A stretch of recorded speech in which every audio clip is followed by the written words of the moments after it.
I will be speaking today about the technological revolution that's going to take place in tomorrow's world and what we should do to cope with those kinds of changes as an individual or as organizations. I think as the name suggests, unless we innovate, we're going to just die, and that's what I'm going to speak about. Uh, in order to talk about this, I will probably go through the history of the universe. 14 billion years ago, the universe came into existence. 4.5 billion years ago, Earth, and 3.75 billion years ago, life came into existence. Human history spans for 100,000 years, and Alvin Toffler actually divides human history into three epochs: agriculture, industry, and services. Agriculture spanned for tens of thousands of years, but there was hardly any change in the life and the way we lived. We live today the way we lived yesterday and tomorrow and last week and next week and so on and so forth. And for tens of thousands of years, there was hardly any change in technology and therefore hardly any change in the way we led our life. Then followed industrial revolution, and only in a few centuries, the technological progress that we made was much higher than the progress that we made in tens of thousands of years. And then followed services, modern services. From 1960 onwards, with the help of information technology, and then the progress that we made in a few decades was much higher than the progress that we made in several centuries of industries, which in turn was much higher than the progress that we made in tens of thousands of years. I think that's why, mathematically it's a d2y by dx is the rate of change that we're talking about. It's the rate is so high that in the last 10 years, the kind of progress that we've made is much higher than the progress that we've made in the entire history of mankind. I'm talking about technological progress. We still are we're not very good human beings. We still catch each other's throats and go to wars. But in technological terms, in last 10 years, the progress that we've made is much more than the progress that we've made in the entire history of mankind. That's not because we've suddenly become more smart or intelligent, but because we are standing on the shoulders of our predecessors, the way Newton used to say, he was standing on the shoulders of Galileo and Copernicus and so on. If you divide the services era, we can divide that into 5 decades. 1960s was mainframe, 70s was mini computers, 80s was personal computers, and 90s was internet, and 2000 onwards was mobile computing. And I won't go into the details of those, but basically, in 1980s, because of personal computers became, commonplace. They had colors, there was multimedia, they were easy to use, and therefore there was the technological revolution. It also was accompanied by business process re-engineering in management terms, and therefore all industries started embracing information technology, and there was an IT revolution all over the world. There was a shortage of programmers in America, and that's how Indian IT industry, grew. We started sending people overseas, and then 1990s, thanks to internet and several other issues, offshore centers started springing up, such as Pune, Hyderabad, Chennai, and so on and so forth. 25 years ago, you did not have an email address. 25 years ago, you did not have a mobile phone. 15 years ago, you did not have a Facebook account. Smartphone more powerful today than 50 desktops of the 90s. You cannot exist without any of these today. Things are changing so rapidly. In fact, when I used to talk about futurism 15 years ago, I used to talk about flying cars, and people used to look at me with disbelief. But today, flying cars do exist. They're still unaffordable, so don't try buying them. But they they exist. Now, I want to talk about what's likely to happen in tomorrow's world. Let me just caution you that I do not know whether that will happen tomorrow, 5 years, 10 years, but it will certainly happen during this century. And I think that's what especially the youngsters have to be prepared for. Offices, banks, insurance, schools, colleges, buildings will all become museums. And the reason is that because of teleworking. And in Europe and America, it's happening, almost increasing on a daily basis. There is no need to travel. There will be death of distance. There will be no necessity of travel. People will travel for other reasons, but there will be no necessity because people can sit at home and work. 4 managers can sit at their respective homes with video cameras and screens. At the center, their boss is depicted, and the 4 windows, there are 4 managers. They can discuss with each other, fight with each other, and take decisions. The way on television, every 5 minutes, you see somebody talking from Calcutta, somebody from London, somebody from Bombay, and so on and so forth. There will be no need for you to go to the office. So all offices will become museums. Similarly, schools and teaching methods will change. The teachers, like Khan Academy or Byju's, there will be a lot of video, courses available, and they will be far more effective than a teacher writing on the board and then people, the students taking down. So the role of the teachers will be to actually produce such videos and maybe meet once a month the students and solve their queries and so on and so forth. So I think that will be a very important thing. All the notes, checks, credit, debit cards will become obsolete, and that's a very important thing. In fact, there are several YouTube lectures. Nandan Nilekani has given a superb, my friend Nandan has given a superb lecture on future of financial services. There is no need. I used to talk about this and people again didn't believe me a few years ago. But now with Paytm and Bhim and so on and so forth, we know that if I work somewhere, my salary is deposited electronically on my mobile in zeros and ones. When I spend, it's deducted, which is debited in my account and credited to somebody else's account. Remote factories will be run by robots, and there will be many chip sensors and cameras and nano robots in my body.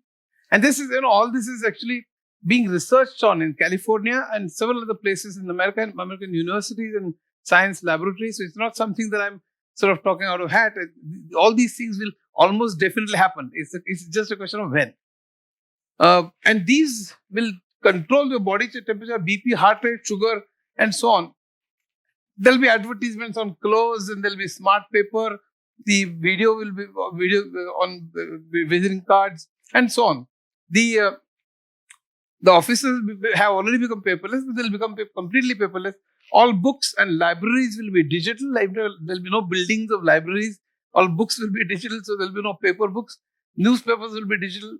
There'll be universal translators like Google Glass. I'm sure you heard, but the progress that will be made eventually will be enormous.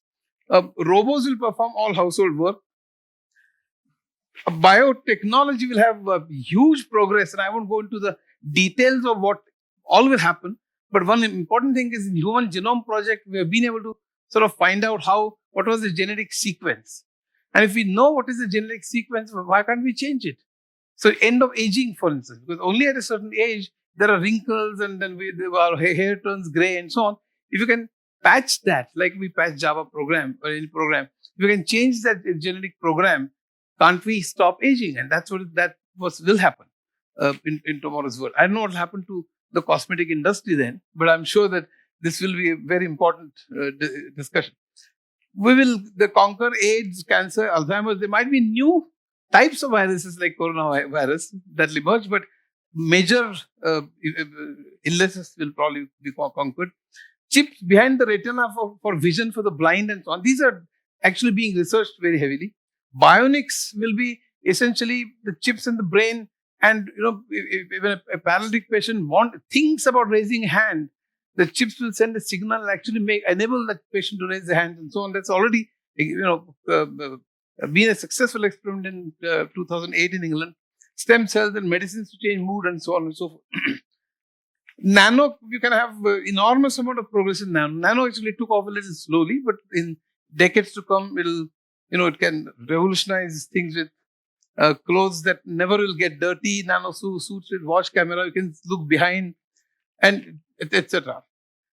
There'll be travel houses, cities, traverless cars with Uber, that's already come into existence. It's no longer a science fiction. Cars without accidents, because there'll be sensors which will sense an obstacle and actually immediately put a brake and so on. 500-story buildings, underwater city. In Japan, there's the AC Corporation who had actually thought of building an underwater city, by the way. NASA has plans, you will be surprised, of 150 years to go to Mars and start living. The atmosphere today is unlivable, as you know, because of atmosphere and so on. But the scientists will go clear air and then start experimenting, and then some engineers will go and so on. So 150 years plan of NASA. And ultimately, obviously, there'll be buildings, and then there'll be brokers selling one-room kitchen, two-room kitchen, and so on. But that's probably 150 years. Now, the technological drivers for these, as far as IT is concerned, are mobile computing, cloud computing, business analytics and big data, connectivity, machine learning, then AI and so on. But augmented reality, virtual reality and so on, and 3D printing. These are some of the drivers that will drive all these. And in fact, tomorrow's world, a lot of research will go on in these fields. And that will change the lives of people. Now, the important thing that I want to actually talk about is how will it change our lives and businesses, lives of various businesses. Many jobs will be destroyed. That is the essence of what I'm going to leave you with. Obsolescence, the rate of obsolescence is going to be very, very high. That's why I started with the beginning of the universe. Rate of change, initially it was not very high, but now it is so high that before a wink of an eye, many jobs will be lost. The World Bank states that 67% of the jobs will be lost by 2050 and so on. I doubt whether 67% will be lost because the new ones will be created. I don't know whether that many will be created. So there will be a great impact. Just to let you know, with word processing and word typist jobs were gone. Unless you unlearn and learn new technology or new ways of doing things, you will be jobless. That is the CAD/CAM draftsman job had gone. Animation software artists, like Walt Disney used to employ hundreds of artists in his garage to just draw pictures for showing you animation films. Now with software, you don't need those artists. Code generators, programmers' jobs will go or reduce. Driverless cars, drivers, robotics workers, AI, investment consultants and experts today, where to invest, what, etc. You do it manually today by comparing hundreds of, variety of stock markets and so on. But there's an algorithm which can be developed, has been developed, and in tomorrow's world, there'll be very few consultants. Web insurance agents, ATMs, bank tellers. Bank tellers have no jobs today. E-tickets, travel agents. In fact, Bill Gates has written a book in 1998, I guess, Business at the Speed of Light, where he states that because of internet, all the middlemen will go. And I can really see that. All middlemen will go. With people who are just cutting tickets or selling tickets, there'll be no need for such travel agents. There will be, obviously, such travel agents will be non-existent. They're closing down. Unless you reinvent yourself and you say, I can actually organize a group tour for you, and I can take all 10 of you and then book your hotels and give you a guide and so on. Only those travel agents will survive. All the rest will actually vanish. So similarly, the ATMs, e-tickets, travel agents. In fact, according to Bill Gates, all middlemen will go. Why should a shop exist? If Amazon can deliver from a supplier, pick up the stuff and deliver at your doorsteps, why should you need a shop stocking refrigerators and this and that and so on? In tomorrow's world, all middlemen will go away. And that's in a way frightening, but that's a very interesting. All shops, all middlemen, all bookshops, all travel agents, all will go away, and that will take time. But so it's a different world that we will live in. E-books, bookshops are already closing. Barnes and Nobles had a tough time. Borders closed down. In Pune, Mumbai, also several bookshops closing down. Expedia, etc., travel agents, language translators, of TurboTax and so on. So I think a sociologist has said that each one will have to change 6 times the job. Changing a job 6 times doesn't mean leaving Citibank and joining Bank of India or Bank of America. Leave 6 times the way you do things because of obsolescence. The rate of obsolescence is increasing so rapidly that unless you unlearn and learn, you will be thrown out of business. And that's true not just about individuals who will lose their jobs, but also about businesses, as we'll see very quickly. These are the companies who did not adapt and did not change as per the technology and perished. And these are multi-billion-dollar companies, please understand. HMV, Woolworths, Blockbuster, Jessup, Virgin, and so on and so forth. Encyclopedia Britannica with www, it all vanished. Microsoft was caught napping in 1990s about internet, but Gates and Ballmer changed strategy in one. Continues to innovate even when at the top. Question your success and right to exist every minute. I've given some examples here. For instance, Kodak. And I have, in fact, in 1980s, Kodak was an excellent company, multi-billion-dollar company, which was dealing with analog films. It was the best in the world. And it boasted that nobody can compete with us. It had some 26 odd layers or something, very complicated process of manufacturing. But then in 1980s, they had a choice. One CEO retired and they had a choice of appointing another CEO. One was actually supporting an analog technology and continuing with this analog process of filming. And another was supporting digital technology. Unfortunately, they chose the one who was supporting analog. And then Kodak literally collapsed. Fujifilm and Canon won. Polaroid, the same blockbusters did not transform into digital mode. Blockbuster was the chain of, cassette, the shops which actually used to rent out video cassettes. Borders was a bookshop. In fact, all of these I used to visit various times. Toys R Us was a toy shop. Pan Am did not innovate in service offerings. Compaq could not compete with Dell in prices and acquired by HP.